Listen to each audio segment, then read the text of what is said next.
Hello everyone, स्वागत है आप लोगों का हमारे यूट्यूब चैनल टीचिंग एग्जाम्स पे। इस क्लास में हम लोग पिछली सीरीज को स्टार्ट करेंगे।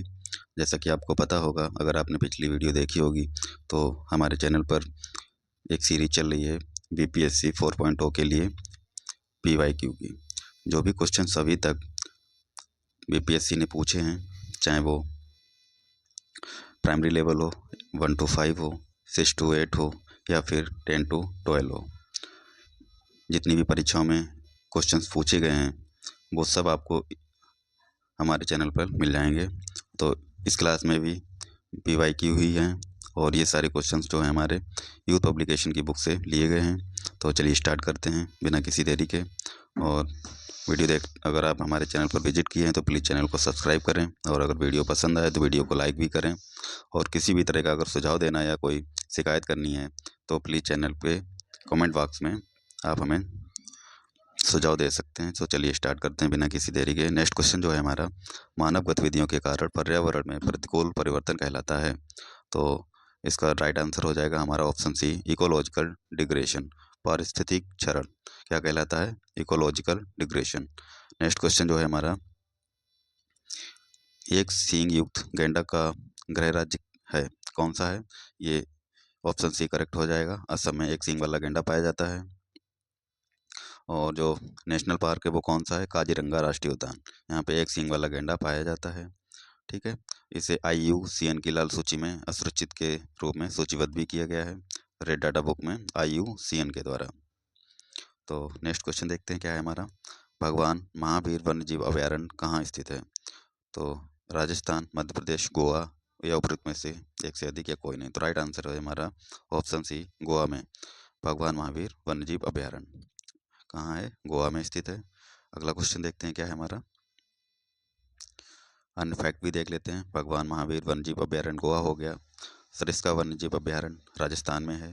कोनो वन्यजीव अभयारण्य कहाँ है? मध्य प्रदेश में। अगला क्वेश्चन है हमारा, पांचवी बाघ गणना रिपोर्ट 2022 के अनुसार भारत में बाघों की संख्या कितनी है? तो 3167 है। कितनी है? ऑप्शन है हमारा करेक्ट, 3167। अनफैक्ट भी देखते हैं। भारत में बाघों के संरक्षण के लिए 1973 में प्रोजेक्ट टाइगर शुरू किया गया था। कब किया गया था? 1973 में।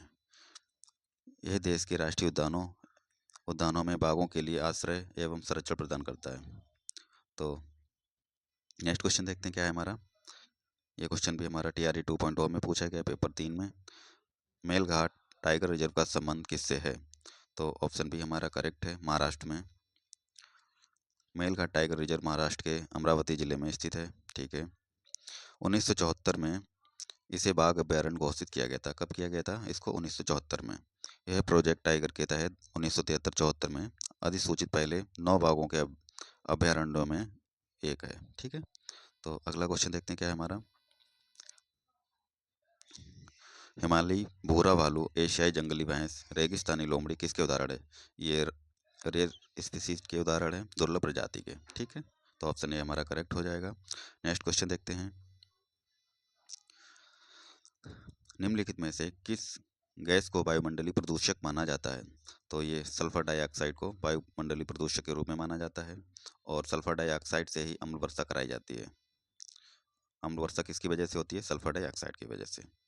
नेक्स्ट क्वेश्चन देखते हैं, किस राज्य में रक्षाबंधन को वृक्ष सुरक्षा दिवस के रूप में मनाया जाता है? रक्षाबंधन को वृक्ष सुरक्षा दिवस के रूप में किस राज्य में मनाया जाता है?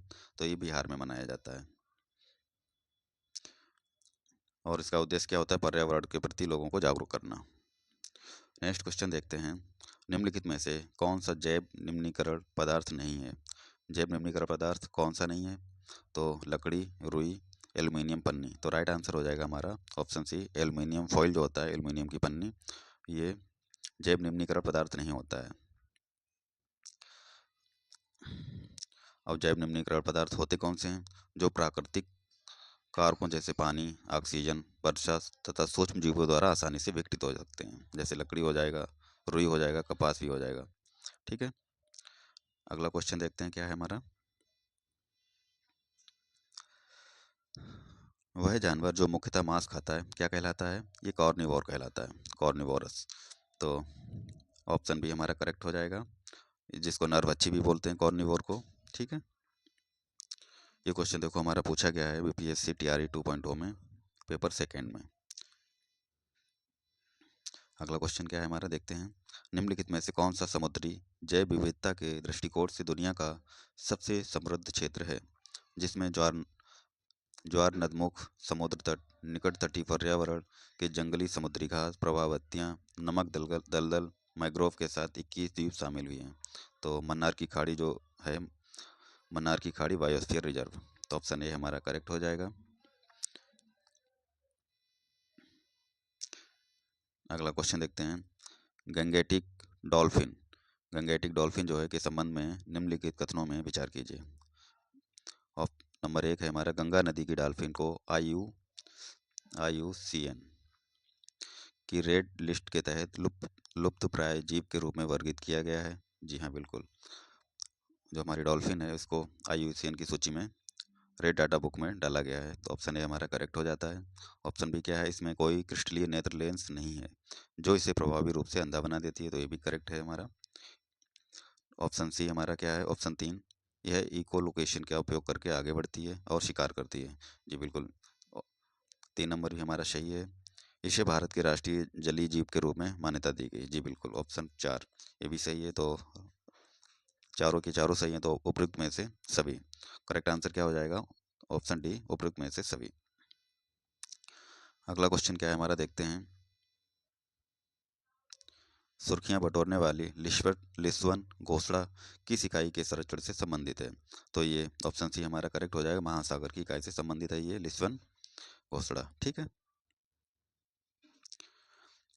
अन्य फैक्ट भी देखते हैं। सुर्खियां बटोरने वाली लिस्वन घोसड़ा महासागरों के संरक्षण से संबंधित है। ठीक है, संयुक्त राष्ट्र महासागर सम्मेलन 2022, लिस्वन लिस्वन घोसड़ा हमारा महासागर हमारा भविष्य हमारी जिम्मेदारी, ये टैगलाइन है इसकी, को सर्वसम्मति से अपनाने के साथ संपन्न हुआ था।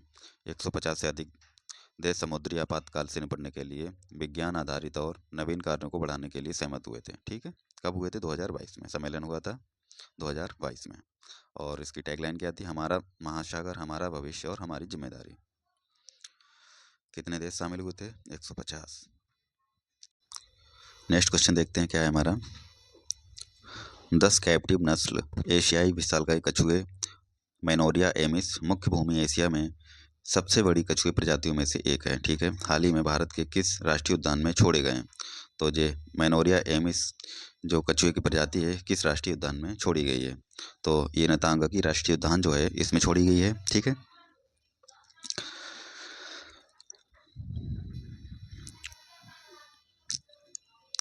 नतांगा की राष्ट्रीय उद्यान कहाँ पे है, ये नागालैंड में है। ठीक है, और नागालैंड का एकमात्र राष्ट्रीय उद्यान भी है। ठीक है,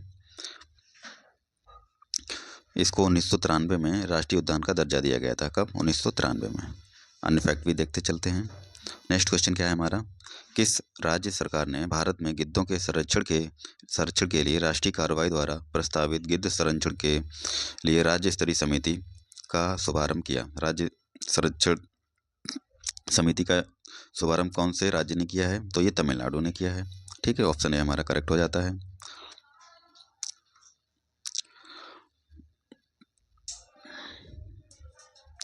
अच्छा, जो तमिलनाडु राज्य जो है इसमें सफ़ेद पीठ वाले गिद्ध, ठीक है, लंबी चोंच वाले गिद्ध और लाल सिर वाले गिद्ध जो हैं, जो होते हैं, इसकी मेज़बानी करता है तमिलनाडु राज्य। और इनको जो है IUCN द्वारा गंभीर रूप से संकटग्रस्त सूची में भी डाला गया है। ठीक है, इन गिद्धों को। नेक्स्ट क्वेश्चन देखते हैं क्या है हमारा। अगला क्वेश्चन है हमारा, केरल की शांत घाटी यानी कि साइलेंस वैली भी बोलते हैं इसको, संरक्षित है क्योंकि।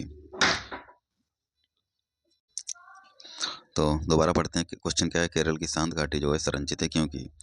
ऑप्शन है हमारा करेक्ट हो जाता है इसमें। इसमें पौधों और जानवरों की बहुत ही दुर्लभ प्रजातियां पाई जाती हैं, इसलिए ये संरक्षित है। ठीक है, अन्य फैक्ट भी देखते हैं।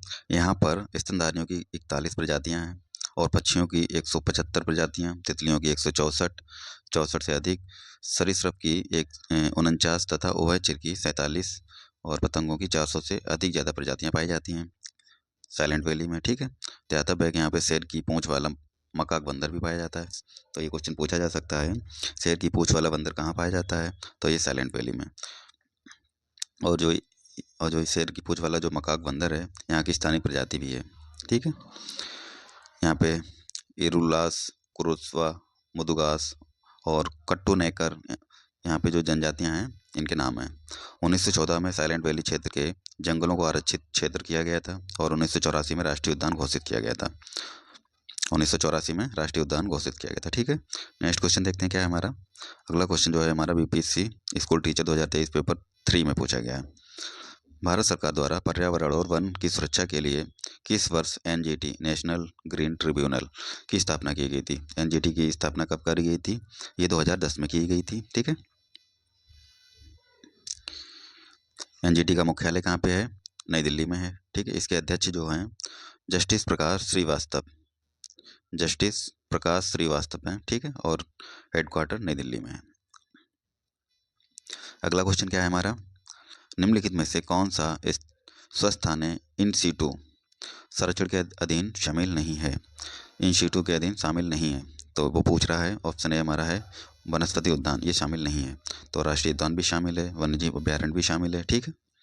अब इन सीटू होता क्या है ये भी देखते हैं। इन सीटू या स्वस्थाने की संरक्षण पद्धति में प्रजातियों को उनके प्राकृतिक आवास में संरक्षित क्षेत्र बनाकर संरक्षित किया जाता है। जो उनका प्राकृतिक आवास होता है वहीं पे उनको संरक्षित किया जाता है। और इसके साथ ही में प्रस्थाने या एक सीटू क्या होता है, इनको प्राकृतिक आवास से बाहर निकालकर और विशेष स्थान पर रखा जाता है। तो प्रस्थाने या एक सीटू इसे बोलते हैं। ठीक है। अगला क्वेश्चन देखते हैं क्या है हमारा। नेक्स्ट क्वेश्चन है हमारा, रामसर सम्मेलन किसके संरक्षण से जुड़ा है? तो ये आर्द्रभूमि से जुड़ा है, आर्द्रभूमि से संबंधित है। तो 2 फरवरी 1971 को ईरान के रामसर शहर में एक सम्मेलन होता है। ठीक है। इसलिए इसे रामसर संधि के नाम से जाना जाता है। भारत ने इस संधि को 1 फरवरी 1982 को अपनाया था, यानी कि हस्ताक्षर किए थे।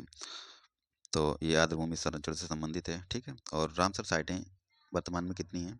तो ये 85 रामसर साइटें हैं हमारे भारत में। निम्नलिखित में से कौन शुष्क प्रारंभी अनुक्रमण में अग्रामी प्रजाति के रूप में कार्य करता है? तो ये लाइकेन। क्या हो जाएगा राइट आंसर? लाइकेन। एक्सप्लेनेशन देखते हैं क्या है। फैक्ट, शुष्क प्रारंभिक अनुक्रमण में अग्रामी प्रजाति के रूप में लाइकेन प्रजाति कार्य करती है। ठीक है। लाइकेन जो होता है वायु प्रदूषण के प्रति संवेदनशील होते हैं। ओके। शुष्क प्रारंभी अनुक्रमण शुष्क भूमि से शुरू होता है और समशुष्क स्थिति प्राप्त होने तक जारी रहता है। यानी कि शुष्क से शुरू होता है, समशुष्क तक जारी रहता है। दोनों अवस्थाओं में समशुष्क अवस्था समान है, अर्थात ना तो बहुत शुष्क है और ना ही आर्द्र है। यहाँ का समुदाय पर्यावरण के साथ निकट समावस्था में होता है। ठीक है। अगला क्वेश्चन देखते हैं, भारत में मीथेन का मुख्य स्रोत है। तो भारत में मीथेन का मुख्य स्रोत क्या होता है? धान का खेत। ठीक है। तो ऑप्शन सी हमारा करेक्ट हो जाएगा। अगला क्वेश्चन देखते हैं, सल्फर डाइऑक्साइड प्रदूषण सूचित होता है।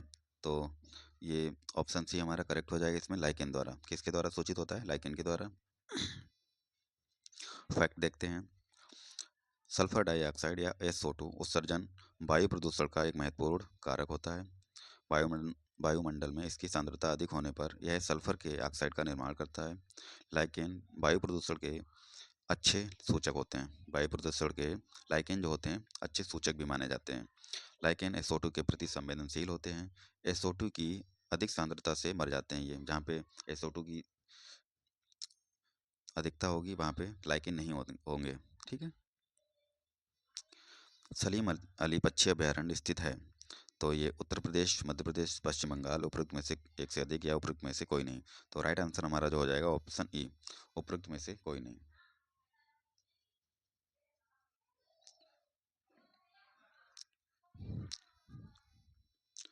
नेक्स्ट क्वेश्चन देखते हैं,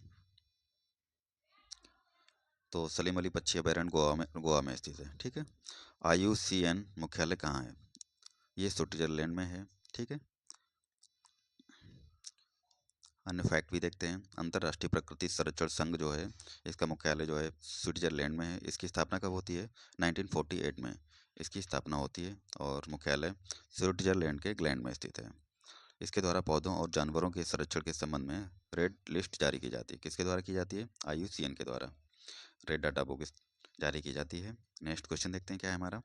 एक पोषी स्तर से दूसरे पोषी स्तर में कितनी ऊर्जा अवशोषित होती है? तो ये 10%। राइट आंसर क्या हो जाएगा? 10%, ऑप्शन बी। एक पोषी स्तर से दूसरे पोषी स्तर में ऊर्जा का जो संचारण होता है 10% ही होता है। ठीक है, तो इसे 10% का नियम भी कहा जाता है। और किसने दिया था इस 10% के नियम को? रेमंड और लिंडमैन ने दिया था। ठीक है, प्रत्येक पोषी स्तर पर ऊर्जा की मात्रा कम हो जाती है क्योंकि यह एक परितंत्र में खाद्य श्रृंखला को इंगित करता है। नेक्स्ट क्वेश्चन देखते हैं क्या है हमारा। पारिस्थितिक तंत्र में ऊर्जा प्रवाह का 10% नियम दिया गया है। ये लिंडमैन द्वारा दिया गया है। ठीक है, ऑप्शन ए हमारा करेक्ट हो जाएगा। अगला क्वेश्चन क्या है। श्वसन मूल किसमें पाए जाते हैं? श्वसन मूल जो होते हैं जलोद्भिद और लवणोद्भिद दोनों में पाए जाते हैं। तो उपयुक्त में से एक से अधिक आंसर हो जाएगा, ऑप्शन डी।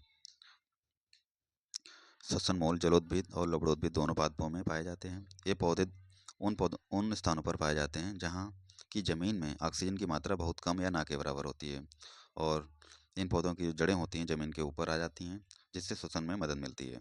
इन्हीं को श्वसन मूल कहा जाता है। ठीक है, नेक्स्ट क्वेश्चन है हमारा। निम्नलिखित में से कौन सा द्वितीयक प्रदूषक है? द्वितीयक प्रदूषक कौन सा होता है? ऑप्शन ए और बी करेक्ट हो जाएगा। PAN और SO2 दोनों। PAN की फुल फॉर्म क्या होती है? पैरोक्सी एसिटिल नाइट्रेट। क्या होती है? पैरोक्सी एसिटिल नाइट्रेट। तो उपयुक्त में से एक से अधिक आंसर हो जाएगा, ऑप्शन डी। तो आज के लिए बस इतने ही। मिलते हैं अगली क्लास में। अगर वीडियो पसंद आई तो वीडियो को लाइक करें और चैनल को सब्सक्राइब करें, और मिलते हैं अगली नई वीडियो पे। तब तक के लिए खुश रहिए, मस्त रहिए, पढ़ते रहिए, मुस्कुराते रहिए। जय हिंद, वंदे मातरम। धन्यवाद।